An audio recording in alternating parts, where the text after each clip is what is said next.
ও বুড়ি, আমি শুভ কাজে যাচ্ছি, আসছি।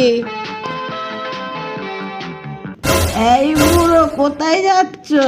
দিলে তো পেছনটা ডেকে দেবো গেদে একজন। তুমি তো এখন বেরোবে, বাড়িতে যত কাজ আমিই করব, রান্না বান্না ছাগল গরু সবই কি দেখবো আমি? আমাকেও তো অন্যজনকে দেখতে হয়। এ, ঠিক আছে, আমি রাত করে বাড়ি ফিরবো। তুমি তো রোজই রাত করে বাড়ি বেরো, যাও। দিদি, ও দিদি, বাড়িতে আছো? দাদা আছে নাকি বাড়িতে? কে যায়? কি হয়েছে? দাদা তো শুভ কাজে গেছে, কাল ফিরবে বলে রাত্রিরে, সকাল হয়ে গেছে এখনো ফেরেনি। শুভ কাজে গেছে? দেখো দেখো, আমাদের মান সম্মান ডুবিয়েছে।